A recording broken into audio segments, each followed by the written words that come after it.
Hello everyone, welcome back to my channel. Hope you all doing good. Deep cleaning ரொட்டீனோட episode 2 தான் நம்ம இன்னைக்கு வீடியோவில் பார்க்க போகிறோம்.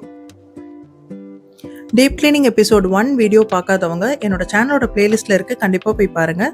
அதில் ஒரு ப்ராடக்டோட ரிவ்யூவும் கொடுத்துருக்கேன், கண்டிப்பாக உங்களுக்கு யூஸ்ஃபுல்லாக இருக்கும்னு நம்புகிறேன். மார்னிங்கே என்னோடய ரொட்டீனை ஸ்டார்ட் பண்ணலான்னு நினச்சேன். பட் ஆனால் என்னோடய கிச்சன் ஒர்க்ஸ்லாம் முடிச்சுட்டு நான் வந்தப்போ இவனோட என்ஜாய்மெண்ட் என்னால் ஸ்டாப் பண்ணுறதுக்கு மனசு இல்லை. சரி, வெக்கேஷன் டைமில் தான் அவங்களும் ஜாலியாக என்ஜாய் பண்ணுறாங்க, அதை நம்ம ஸ்டாப் பண்ணி நம்ம ஒரு க்ளீனிங் ப்ராசஸ் ஸ்டார்ட் பண்ண வேணாமேன்னு நானும் விட்டுட்டேன். ஸோ நான் ஆஃப்டர்நூன் மேலே சோஃபா வேக்யூம் பண்ணேன், கர்டைன்ஸ் எல்லாமே வாஷ் பண்ணி ரீப்ளேஸ் பண்ணேன். ஸோ அதோட வீடியோ மட்டும் நான் எடுக்க விட்டுட்டேன். ஸோ ஆஃப்டர் டின்னர் எல்லோரும் தூங்க போனதுக்கப்புறம் தான் என்னோடய க்ளீனிங் ப்ராசஸை ஸ்டார்ட் பண்ணேன். ஸோ இஷானும் நானும் என்னோடய டாய்ஸ்லாம் க்ளீன் பண்ணி தரேம்மா அப்படின்னு சொல்லி அவனும் என் கூட ஹெல்ப் பண்ணான். சரி, அவனோட திங்ஸை அட்லீஸ்ட் அவன் ப்ராப்பராக வச்சுக்கிறதுக்கு அவனும் பழகட்டும் அப்படின்னு சொல்லிட்டு அவனோட திங்ஸை மட்டும் நான் க்ளீன் பண்ணுறதுக்கு விட்டேன். ஸோ அவன் ஜஸ்ட் எனக்கு கபோர்ட்லேருந்து எல்லாத்தையும் க்ளீன் பண்ணிவிட்டு திரும்ப ஆர்கனைஸ் பண்ண ஹெல்ப் பண்ணான். எல்லா திங்ஸையும் நான் ஃபஸ்ட்டு ஷெல்ஃப்லேருந்து ரிமூவ் பண்ணிட்டேன். ஸோ அது எல்லாத்தையும் நான் தனியாக ஆர்கனைஸ் பண்ணி அதில் வேண்டிய திங்ஸ் வேண்டாத திங்ஸ்ன்னு சொல்லிட்டு எல்லாத்தையும் டீக்ளட்டர் பண்ணேன். ஸோ அது எல்லாத்தையும் வேறு எங்கேயாவது ரீப்ளேஸ் பண்ணணுமா அதையும் நான் செப்பரேட்டாக அரேஞ்ச் பண்ணி வச்சுக்கிட்டேன். ஸோ தட் எனக்கு ஆர்கனைஸ் பண்ணுறதுக்கு ஈஸியாக இருக்கும் அப்படின்னு சொல்லிட்டு அந்த மாதிரி நான் ஃபஸ்ட்டு பார்ட்டிஷன் பண்ணேன்.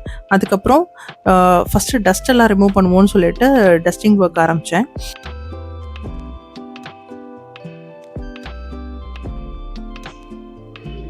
ஆக்சுவலாக இந்த டஸ்டிங் இந்த க்ளீனிங் ஒர்க்குக்கு என் ஹஸ்பண்டும் எனக்கு கொஞ்சம் ஹெல்ப் பண்ணார். ஸோ தட் நம்ம சீக்கிரமாக போய் தூங்கலாம், ரொம்ப லேட் நைட் வரைக்கும் நம்ம முடிச்சிருக்க வேணாம்னு சொல்லிட்டு. எங்கள் டின்னர் ஒர்க் ஆக்சுவலாக 9:30 முடிஞ்சிருச்சு. ஒரு 10:30 11 o'clock வரைக்கும் வீட்டில் எல்லோரும் பேசிகிட்டு இருந்தாங்க. ஸோ 11க்கு மேலே தான் நாங்கள் இந்த ஒர்க்கே ஸ்டார்ட் பண்ணோம். 11:30 ஆகிடுச்சு. ஸோ 11:30க்கு மேலே தான் ஒர்க்கே நாங்கள் ஸ்டார்ட் பண்ணோம். அட்லீஸ்ட் நம்ம ஒரு 12:30க்குள்ளே கம்ப்ளீட் பண்ணிட்டு போயிடலாம் அப்படின்னு சொல்லிட்டு. ஏன்னா டஸ்டிங் பண்ணி க்ளீன் பண்ணுறது பெரிய மேட்டராக இருக்காது, டீக்ளட்டர் பண்ணி திரும்ப ஆர்கனைஸ் பண்ணுறதுல தான் எங்களுக்கு கொஞ்சம் டைம் எடுத்தது. ஏன்னா நிறைய திங்ஸ் இதில் டம்ப் ஆகி இருந்தது, கபோர்ட்ஸ் இருக்குதுன்னு சொல்லிட்டு. ஸோ எது நம்மளுக்கு காமன் யூசேஜாக வேணுமோ அதை மட்டும் நான் இங்கே ஆர்கனைஸ் பண்ணுறதுக்கு பிளான் பண்ணேன். ஸோ மற்ற திங்ஸ் எல்லாம் எந்தெந்த ரூம்க்கு போகணுமோ நான் அதுக்கேற்ற மாதிரி செப்பரேட் பண்ணி அதை தான் நான் அந்தந்த பிளேஸில் கொண்டு போய் ரீலொகேட் பண்ணிட்டேன். ஸோ இதுக்கு எனக்கு என் பையனும் சரி என் ஹஸ்பண்டும் சரி 2 பேருமே ரொம்ப ஹெல்ப் பண்ணாங்க. சொல்லப்போனால் அதனால தான் என்னால் சீக்கிரமாக இந்த க்ளீனிங் ஒர்க்கை முடிக்க முடிஞ்சுது. டிவி யூனிட்டோட டஸ்டிங் முடிஞ்சதுக்கப்புறமா நான் டிவியை தான் இப்போ க்ளீன் பண்ண போகிறேன்.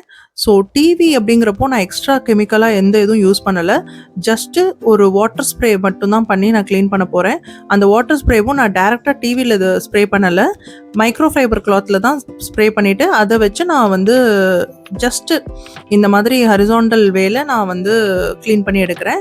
ஃபஸ்ட்டு ஹரிசாண்டல், அப்புறம் வெர்டிக்கல் வெர்ஷன்லேயே நான் க்ளீன் பண்ணிக்கிட்டேன். ஸோ ஹரிசாண்டல் அண்ட் வெர்டிக்கலில் பண்ணும்போது நம்மளுக்கு அந்த வாட்டரோட மார்க்ஸ் எங்கேயும் இல்லாமல் இருக்கும். இது இந்த எலக்ட்ரானிக் ஐட்டம்ஸ் ரிப்பேர் பண்ணுற இடத்துல தான் எங்களுக்கு இந்த அட்வைஸ் பண்ணாங்க. டைரெக்டாக நம்ம வாட்டர் ஸ்ப்ரேவோ இல்லை கெமிக்கல் ஸ்ப்ரேவோ அவாய்ட் பண்ணுறது பெட்டர்னு சொன்னது அவங்க தான்.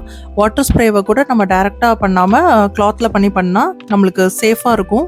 ஸோ டிஸ்பிளே சிலப்போ டேமேஜ் ஆகிறதுக்கு, அதாவது ரொம்ப ஆர்டினரி டிஸ்பிளேவாக இருந்தால் டேமேஜ் ஆகிறதுக்கு வாய்ப்பு இருக்குன்னு சொன்னாங்க. ஸோ அதனால் நான் அந்த செகண்ட்லேருந்து நான் டிஸ்பிளேயில் டைரக்ட் ஸ்ப்ரே பண்ணுறது கிடையாது. காலினும் நான் டிவிக்கு யூஸ் பண்ணுறது கிடையாது.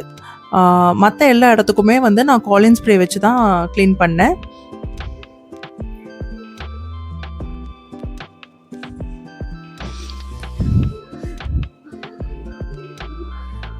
ஸோ நான் மோஸ்ட்லி காலின் தான் யூஸ் பண்ணுவேன்.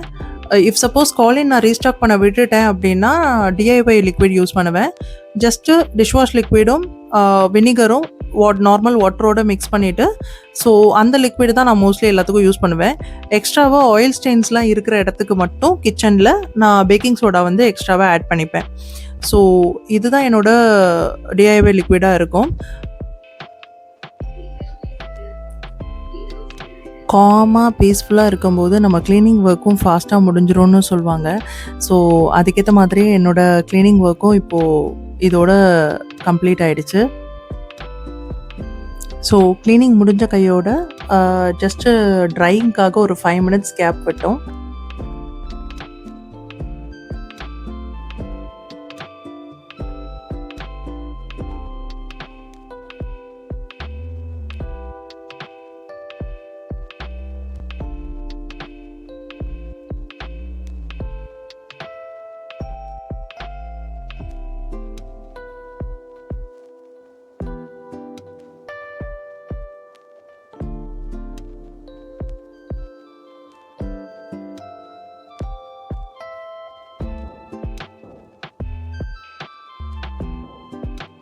ட்ரை ஆனதுக்கப்புறமா எங்களோட ஃபோட்டோஸ் எல்லாத்தையும் அரேஞ்ச் பண்ணிவிட்டு ஒவ்வொரு திங்ஸாக நாங்கள் ஆர்கனைஸ் பண்ண ஆரம்பித்தோம்.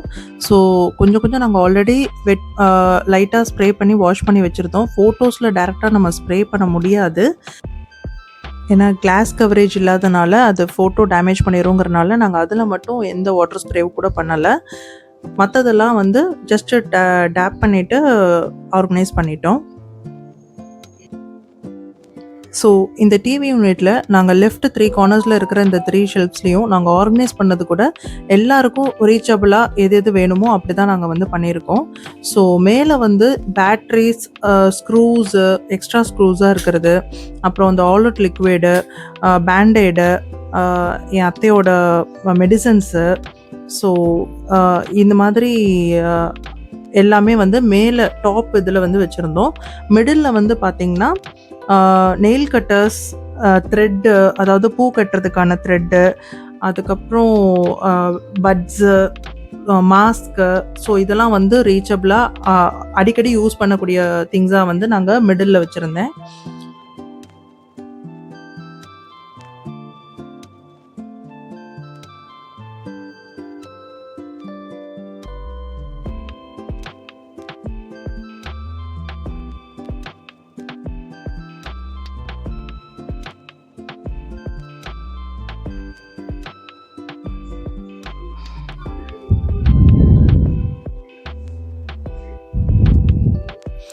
இதோட கீழே இருக்கிற ட்ராவில் எக்ஸ்ட்ராவாக இருக்கிற எலக்ட்ரானிக் ஐட்டம்ஸ்லாம் வச்சுருக்கோம். மஸ்கிட்டோ பேட்டு, எக்ஸ்ட்ராவாக இருக்கிற பல்பு, இந்த ஐட்டம்லாம் வச்சுருக்கேன். இந்த கபோர்டில் கர்டைன்ஸ், எக்ஸ்ட்ராவாக இருக்கிற கர்டைன்ஸ் ரீப்ளேஸ் பண்ணுறதுக்கும் இஷானோட டாய்ஸையும் நாங்கள் வந்து ப்ளேஸ் பண்ணியிருக்கோம். ஸோ இதோட டிவி யூனிட்டோட ஆர்கனைசேஷன் கம்ப்ளீட் ஆகிடுச்சு. ஸோ நைட் எங்களோட ஒர்க் முடிஞ்சிருச்சு. நாங்கள் செகண்ட் பார்ட்டிஷனாக இருக்கிற ஓப்பன் பூஜா ரூமையும் டைனிங் டேபிளையும் வந்து மார்னிங் க்ளீன் பண்ணிக்கலான்னு சொல்லிட்டு இந்த நைட் நாங்கள் தூங்க போயிட்டோம். ஸோ சோஃபாவும் நான் வேக்யூம் பண்ணிட்டேன். அது உங்களுக்கு காமிக்காதனால நான் ஃபினிஷிங்கை மட்டும் உங்களுக்கு காமிக்கிறேன். கர்டைன்ஸும் வாஷ் பண்ணி நான் ரீப்ளேஸ் பண்ணிட்டேன். நைட் ஒர்க் எங்களுக்கு இதோட கம்ப்ளீட் ஆகிடுச்சு. மார்னிங் பார்க்கலாம். மார்னிங் என்னோடய கிச்சன் ஷோஸ்லாம் முடிச்சுட்டு நான் பேலன்ஸ் க்ளீனிங் ஒர்க்கையும் முடிச்சிடலான்னு சொல்லிட்டு ஸ்டார்ட் பண்ண ஆரம்பித்தேன். ஸோ இதுதான் ஓப்பன் பூஜா ரூம். ஸோ கேரளாவில் பொறுத்த வரைக்கும் எந்த ஒரு வீட்லேயும் வந்து பார்த்திங்கன்னா செப்ரேட் பூஜா ரூம்னு நான் வந்து பார்க்கல, நான் ரெண்டலுக்கு தேடும்போது. ஸோ இந்த மாதிரி ஓப்பன் ஸ்பேஸோ இல்லை ஓப்பன் ஷெல்ஃபோ தான் அவங்க வச்சுருந்தாங்க. அப்படி இருந்திருந்தா கூட ஸோ அதனால் எங்களுக்கு வந்து இந்த இடத்துல ஒரு தனி செப்ரேட் பூஜா யூனிட் பண்ணுறதுக்கு ஒரு யோசனை இருந்தது. அப்புறம் ரெண்டல் ஹவுஸ்க்கு நம்ம இவ்வளோ தூரம் செப்ரேட்டாக செய்ய வேண்டாம், ஓன் ஹவுஸ் போகும்போது நம்ம செப்ரேட்டாக பார்த்துக்கலாம் அப்படின்னு சொல்லிட்டு இந்த டேபிளை வச்சே நாங்கள் வந்து எங்களோட பூஜை ரூம் அரேஞ்ச் பண்ணிக்கிட்டோம்.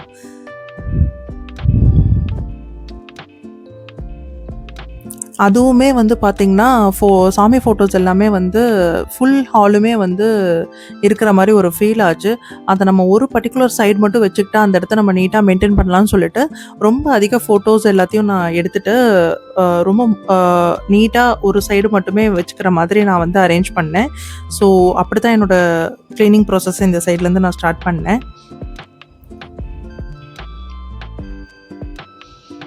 இதுலேயும் வந்து நான் எல்லாத்துக்கும் காலின் யூஸ் பண்ணல, டேபிளுக்கு மட்டும்தான் நான் காலின் யூஸ் பண்ணேன். சாமி ஃபோட்டோஸ்க்கு எல்லாத்துக்குமே வந்து நான் ஜஸ்ட்டு வாட்டர் ஸ்ப்ரே தான், அதுவும் நான் டைரெக்டாக பண்ணாமல் கிளாத்தில் ஸ்ப்ரே பண்ணிவிட்டு க்ளீன் பண்ண ஆரம்பித்தேன். ஸோ க்ளீன் பண்ணிவிட்டு ரொம்ப கிளம்ஸியாக இருந்த இடத்த வந்து கொஞ்சம் சிம்பிளாக நீட்டாக வச்சுக்கலாம்னு சொல்லிட்டு, ஏன்னா அதிகமாக நம்மளுக்கு வந்து இந்த வீட்டில் ஆல்ரெடி வந்து அவங்க ஆணி நிறைய அடித்து வச்சுருந்தாங்க. அது எல்லாத்தையும் யூட்டிலைஸ் பண்ணலாம்னு சொல்லிட்டு நான் இருக்கிற ஃபோட்டோஸ்லாம் எடுத்துகிட்டு வந்து மாட்டியிருந்தேன். அது எல்லாத்தையும் கம்மி பண்ணிவிட்டு லிமிட்டடாக நான் எல்லாத்தையும் வந்து சிம்பிளாக வச்சுக்கிட்டேன். ஸோ விண்டோ சைடில் இருந்த ஹேங்கர்ஸ், ஹெல்மெட் எல்லாத்தையும் வந்து நான் ரீலோகேட் பண்ணிட்டேன். ஸோ இப்போது ஹாலே வந்து ரொம்ப நீட் அண்ட் க்ளீனாக இருக்குது எனக்கு ஃபீல் ஆச்சு. இதோட லிவிங் ரூமோட கிளீனிங் வந்து கம்ப்ளீட் ஆயிடுச்சு. இது உங்களுக்காக ஃபைனல் வியூ.